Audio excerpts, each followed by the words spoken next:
लंबे इंतजार के बाद आखिरकार भारतीय जनता पार्टी ने बीती रात 67 उम्मीदवारों की लिस्ट जारी कर दी है, जिसमें शहरी विधायक प्रमोद विज का भी नाम शामिल है। इस वक्त शहरी विधायक प्रमोद विज हमारे साथ हैं, उनसे हम खास बातचीत करेंगे। सर, सबसे पहले बहुत बहुत बधाई पंजाब केसरी की तरफ से। आप पर पार्टी ने, हाईकमान ने फिर से भरोसा जताया है, क्या कहेंगे? बहुत बहुत धन्यवाद आपका आने के लिए।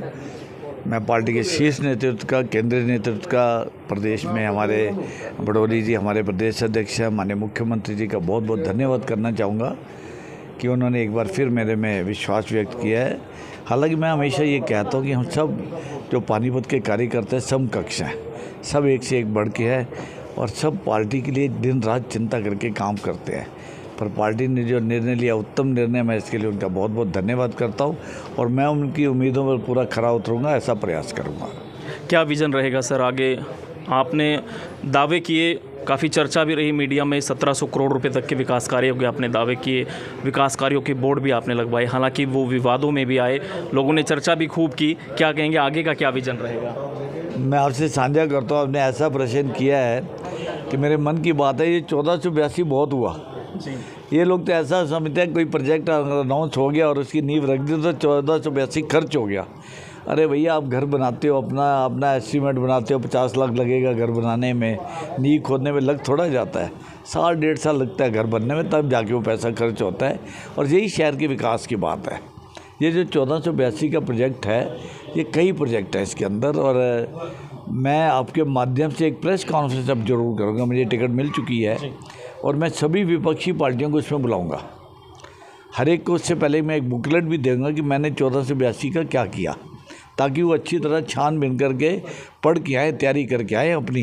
जैसे बच्चे एक पेपर देने जाते हैं, तैयारी करके जाते हैं ना, तो वो भी अपनी तैयारी करके जाए। मेरी तो तैयारी हुई है। मैं एक एक प्रश्न का जवाब देना चाहूँगा ताकि मेरी पानीपत की जनता को पता लगे कि पानीपत में उनके विधायक प्रमोद विज कर क्या रहे थे, क्या काम उन्होंने किए, क्या पूरे हो चुके हैं, क्या अभी अधूरे हैं, क्या होने जा रहे हैं। एक एक पैसे का, ये देखिए मैं आपको दिखाता हूँ। ये बुकलेट अगले 2 से 3 दिन में रिलीज़ करने जा रहे हैं। हम हर दुकान पे, हर घर में ये बुकलेट देने जा रहे हैं और इसमें हमारे हर एक प्रोजेक्ट हैं कि हमने क्या किया है। अगर हमने पानीपत में 328 भवन, 133 भवन बनाए हैं, तो एक एक भवन का निर्माण लिखा है कि कौन सा भवन है वो। हम ऐसा नहीं करेंगे हमने बनाए इतने, उसकी संख्या देंगे, वार्ड नंबर देंगे, हर एक सड़क का, हर एक प्रोजेक्ट का इसके अंदर विवरण है, उसकी लागत कितनी है। तो मैं चाहूँगा कि ये लोग विपक्ष की तैयारी करके आएंगे, अच्छा रहेगा। पानीपत की जनता को पता लगना चाहिए कि विधायक क्या करता है। जो कांग्रेस पार्टी हरियाणा मांगे हिसाब, आपसे हिसाब मांग रही है, आपने उनको हिसाब देने का मन बना लिया है? मैंने मन बना लिया है, एक एक पैसे का हिसाब देंगे और जो 1482 कहते हैं उससे कहीं ज़्यादा का हिसाब देंगे। लेकिन अगर वो ईमानदारी से मेरे से बात पूछ रहे हैं, अगर तो राजनीति कर रहे हैं तो उनका मन जाने, अगर वो मन से पूछ रहे हैं तो अपना भी थोड़ा बहुत हिसाब दे तो दें। कोई 5 साल का दे दें, 10 साल का दे दें, 2004 से लेकर 2014 तक का हिसाब दे रहे हैं, इतना ही बहुत है। हिसाब घोटाले तो घोटाले हैं तब उनके, माने मनोहर लाल जी की सरकार में, भारतीय जनता पार्टी की सरकार में, नायब सिंह सैनी जी की सरकार में, आप एक भी घोटाला तो बताइए किसी भी तरह का। पानीपत में विपक्ष जो है कोई लांछन तो लगाए कि प्रमोद विज ने ऐसा गड़बड़ किया किसी एक पैसे की, वो इनमें हिम्मत ही नहीं है। उनको जानकारी है क्या इस चीज़ की जो वो बात कहते हैं।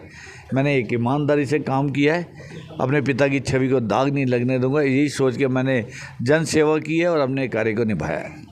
आपने बोर्ड की बात की कि हमने वो टेंडर लगवाए हैं, इसलिए वो बोर्ड लगवाए हैं। जब घर बनाने में भी कहते हैं समय लगता है, लोग ये कहते हैं, विपक्षी पार्टी कहते हैं कि तो प्रमोद विज पहले क्रेडिट क्यों लेते हैं, जब जो काम हुआ नहीं, काम करवाने के बाद बोर्ड लगवाएं? नहीं, काम हुए, कौन सा काम नहीं हुआ है, कौन सा नहीं। अगर पुलों का आप जब बात करें, पुलों का निर्माण हो चुका है, अंडरपास के निर्माण चल रहे हैं। अगर जनता को बताना नहीं है क्या कि हमने क्या काम किया है, कांग्रेसी कुछ करते नहीं है इसलिए बताते नहीं है, हमने किया तो हम बताएंगे, क्यों नहीं बताएंगे। और एक एक पैसे से बताएंगे कितने पैसे का प्रोजेक्ट है। मैं हमेशा कहता हूँ जब कोई टेंडर लगता है उसका बोर्ड लगना चाहिए कि वो काम कितने पैसे का है, ताकि जनता को पता तो लगे कि पैसे का जो दुरुपयोग तो नहीं हो रहा है। तो हम तो बताएंगे इस बात को, निश्चित तौर पे बताएंगे। आप क्या मानते हैं, आपको टिकट पार्टी ने ईमानदारी, जो आप कहते हैं कि मैं ईमानदार विधायक हूं और आप मजबूत नेता हैं इसलिए टिकट मिला है, या आपके अलावा कोई मजबूत कैंडिडेट और नहीं था पार्टी के पास इसलिए आपको टिकट मिला? आपको क्या लगता है? नहीं, ये आप गलत सोच रहे हैं। मेरे जो समकक्ष साथी हैं सभी ईमानदार हैं, जितने भी आप कैंडिडेट जहाँ से टिकट मांग रहे थे, इसका मतलब ये थोड़ा कि सिर्फ मैं ईमानदार हूँ, वो ईमानदार नहीं है, ऐसी बात आप मत सोचिए। और काबिल भी शायद मेरे से कोई ज़्यादा भी काबिल होंगे, ऐसा नहीं होता कि सिर्फ काबिलियत देखी जाती है, कई चीज़ें देखनी होती है, समावेश देखनी होती है, जातीय समीकरण है, उस परिस्थितियों में कौन सा उत्तम है। हम जितने भी चुनावी राजनीति में पानीपत में आना चाहते हैं, सब मेरे से एक बढ़ के हैं और भारतीय जनता पार्टी के निष्ठावान कार्यकर्ता है। इसलिए आप ये बात मत करिए कि कौन उत्तम है कौन उत्तम नहीं है, हम सब बराबर के लोग हैं।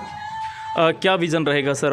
अब ये तो आपका कार्यकाल खत्म हुआ, अब आप अगली पारी खेलने की तैयारी में है, तो नया प्रोजेक्ट क्या ऐसी सौगात पानीपत को मिलेगी? जो लोग कहते हैं कि पानीपत को कुछ विकास नहीं हुआ, पानीपत आज भी धूल फांक रहा है, इस तरह की जो बातें होती हैं उन पर जो है अब जो है आप नकेल करेंगे या उनका मुंह बंद अब होगा आने वाले आपके कार्यकाल में अगर आप जीत चुनाव? पानीपत में क्या विकास हुआ इस तो बुकलेट से पता लगेगा सबको, और एक इसमें फोटोग्राफ के साथ लिखा हुआ है कि हमने क्या काम किया है, कोई फर्जी बात नहीं लिखेंगे। अगर हमने कहा है कि 133 भवन हमने बनाए हैं तो उस भवन का वार्ड वाइज ब्यौरा दिया हो, वहाँ खड़े हैं भवन, कोई भी जाके देख सकता है उसको। और आने वाले समय में निश्चित तौर पे जो प्रोजेक्ट हमारे चल रहे हैं उनको कंप्लीट करना है। जैसे हमारा माननीय मुख्यमंत्री ने उद्घाटन किया, अभी ऑडिटोरियम का किया है, इंडोर स्टेडियम का किया, वो बनने हैं। इसी तरह से हमारे जो फायर स्टेशन का टेंडर खुल चुका है उसका निर्माण शुरू होना है, हमारे रेलवे ओवरब्रिज का निर्माण शुरू होना है, टेंडर वगैरह सब लग चुके हैं। तो आने वाले समय में इसके अलावा मेरे मन में ये है कि पानीपत के लिए इंडस्ट्री के लिए खास करके हमारे को यहाँ पर एक कॉमन बॉयलर की ज़रूरत है, उसके ऊपर हम काम करेंगे। इंडस्ट्री के लिए जीरो लिक्विड डिस्चार्ज का हमारा प्रोजेक्ट है, उसके ऊपर काम करेंगे। रेनीवेल का प्रोजेक्ट जो आ चुका है, काम चल रहा है उसके ऊपर, लेकिन लगभग 3 साल का प्रोजेक्ट है वो, उसको पानीपत शहर के लिए कंप्लीट करेंगे ताकि पीने की पानी की समस्या ख़त्म होगी। आने वाले समय में ये इंडस्ट्रियल टाउन है, यहाँ पे वर्किंग वुमेन्स बहुत हैं, बाहर से आके नौकरी करती हैं, तो उनके लिए हमें एक वर्किंग वुमेन हॉस्टल चाहिए। लड़के और लड़कियों के अनाथालय अलग अलग चाहिए, उस पर काम करेंगे। हमारे को ये पानीपत में वृद्धाश्रम ही नहीं है, तो हमने लगभग 200 लोगों के डीपीआर तैयार की है, 200 लोगों का वृद्धाश्रम बनाएंगे। इस तरह अनेक प्रोजेक्ट है और विकास तो देखिए निरंतर प्रक्रिया है। जैसे जैसे पॉपुलेशन बढ़ेगी विकास ज़्यादा करना पड़ेगा, तो उसकी चिंता करते हुए बड़ी ईमानदारी के साथ अगले साल भी 5 साल जो मिलेंगे, जो पार्टी ने मुझे दिए 5 साल टिकट दिया है और जनता प्यार से और पार्टी का कार्यकर्ता मेहनत करके जिताएगा, तो अगले 5 साल में भी इसी भाव से जन सेवा करते हुए ईमानदारी के साथ काम करते हुए पानीपत का विकास करेंगे। आश्वस्त हैं जीत के लिए? निश्चित तौर पे। आप देखिए 2019 के अंदर हमारे जो मार्जिन था विधानसभा का वो लगभग 40,000 वोट का था। उसके बाद जो अभी चुनाव हुए हैं, माननीय मनोहर लाल जी सांसद बने हैं, पानीपत विधानसभा से लगभग 59,000 वोट की लीड मिली है। और मैं उम्मीद करता हूं कि पानीपत की जनता बहुत प्यार करती है, बहुत लाड करती है। इस बार मार्जिन जो है हमारा 59,000 से भी ज़्यादा बढ़ के आएगा, निश्चित तौर पे मैं ये उम्मीद करता हूँ। अब बीजेपी सरकार में खासकर इस टर्म में हम बात करें बेरोजगारी और जो है अपराध का जो मामला है वो खासतौर पर ज़्यादा देखने को मिला है। इसके लिए क्या कोई आपने रोड मैप तैयार किया है कि हम कैसे इस पर काम करेंगे? आपको लगता है कि पानीपत में बेरोजगारी है? सही बताइएगा। मैं कहता हूँ यहाँ काम करने वाला अच्छा वर्कर नहीं मिलता है। यहाँ के उद्योगपति इतना मेहनती है। आप पानीपत में जितनी इंडस्ट्री डेवलप हो रही है, आने वाले 5 साल में मैं उम्मीद करता हूँ कि हम लुधियाना को पीछे छोड़ देंगे। पानीपत अब तो इंडस्ट्रियल हब बन चुका है और मुझे नहीं लगता कि पानीपत के अंदर किसी को अनएम्प्लॉयमेंट, यहाँ तो लाखों की संख्या में बिहार से, बंगाल से, यूपी से लोग, उत्तरांचल से, पूर्वांचल से आगे लोग काम कर रहे हैं। यहाँ कोई ऐसी बात है ही नहीं। यहाँ तो उल्टा पानीपत शहर तो एम्प्लॉयमेंट देने वाला शहर है, यहाँ बेरोजगार कोई है ही नहीं। सर चुनौती किसी से मानते हैं? और भी अब कांग्रेस पार्टी से टिकट आजकल में अनाउंस हो जाएगी, वीरेंद्र बुल्ले शाह या रोहिता रेवड़ी, इनमें से किसी को टिकट मिल सकती है, ऐसी बातें?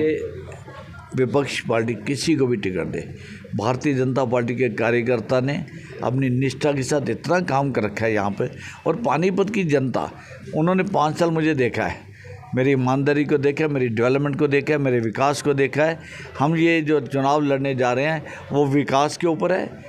आने वाले समय में क्या विकास होगा और 5 साल में क्या विकास हुआ है और मेरी छवि क्या है, क्या ईमानदार छवि है या नहीं है, इस पर हम चुनाव लड़ने जा रहे हैं। और मुझे उम्मीद है पानीपत की जनता जो मैं आपको बताऊँ, बहुत धार्मिक संस्थाएं, सामाजिक संस्थाएं, NGO दे बिलीव इन कि यहाँ अच्छा विधायक होना चाहिए और मैं उम्मीद करता हूँ कि पानीपत की जनता एक बार फिर मेरे को विधायक जरूर बनाएगी। चलिए बहुत बहुत शुक्रिया, बहुत बहुत बधाई आपको।